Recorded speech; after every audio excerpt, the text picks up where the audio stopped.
Welcome to The Explainer. Today, we're diving deep into one of the most fascinating and, let's be honest, baffling topics out there, the teenage brain. We're going to unpack the science behind this incredible and often misunderstood time of life. I mean, you've seen it, right?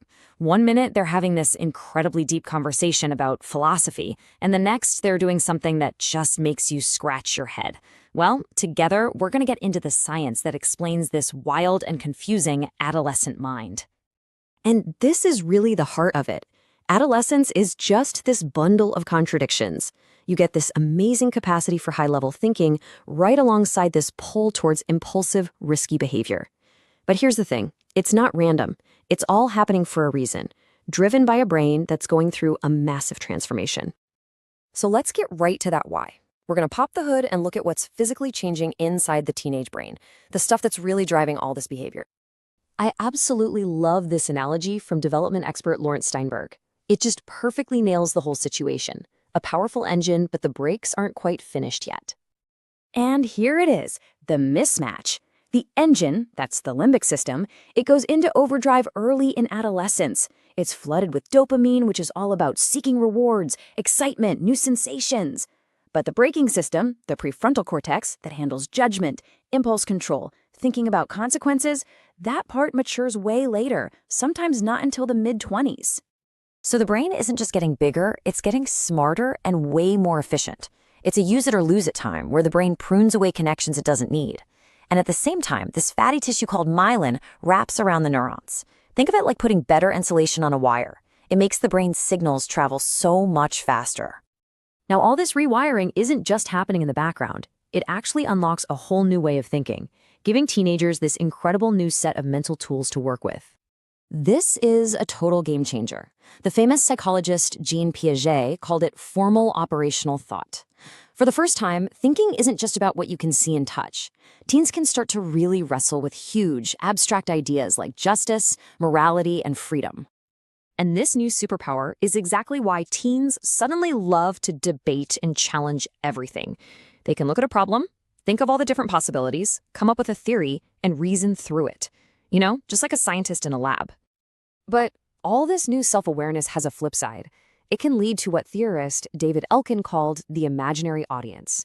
You know that feeling, the one where you walk into a room and you are convinced every single person is watching you and judging you?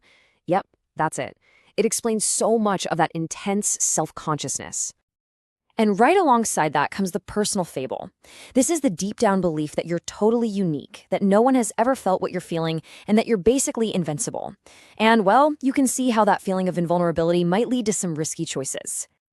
So these new mental abilities come with some interesting side effects.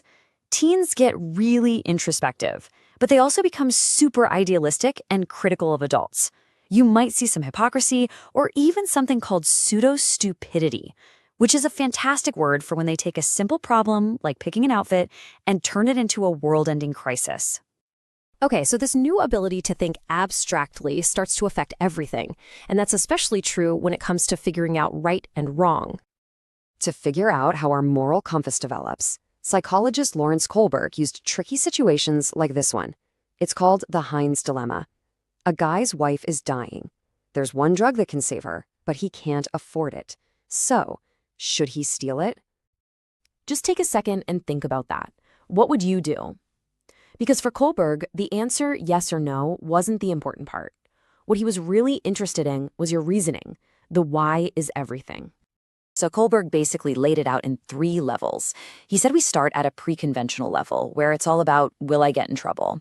Then most of us move to a conventional level, where we're focused on following the rules and getting approval. And then some people reach a post-conventional level, where they make decisions based on their own ethical principles, even if it means breaking a law. But you know, not everyone bought into this model. Another psychologist, Carol Gilligan, came along and said, hold on a minute. She argued that Kohlberg's theory was all about justice and rights, but it was missing another huge piece of the puzzle, a morality based on care, connection, and responsibility to others. So Gilligan laid out a different path. It starts with a focus on your own survival, then moves to caring for others, and eventually can grow into an integrated approach where you're balancing your own needs with the needs of the people around you. Okay, So let's take all this theory about brain development and moral reasoning and put it on the road. What happens when a teenager gets behind the wheel of a car? This is a really big one. Getting a license is this huge symbol of freedom and independence. But it's also where that developing brain faces its biggest challenge. And the stats are sobering. Car accidents are the #1 cause of death for 15 to 20-year-olds. And when you dig into the data, you see this really stark difference. The fatal crash rate for young men is more than double the rate for young women. It's a pretty clear sign of a difference in risk-taking behind the wheel. You can almost see the brain science playing out right here. It's the perfect storm, isn't it? You've got inexperience, plus a brain that's wired for distraction, a car full of friends, a phone buzzing. It's just a uniquely dangerous mix. And this right here, this is probably the most important piece of the whole puzzle.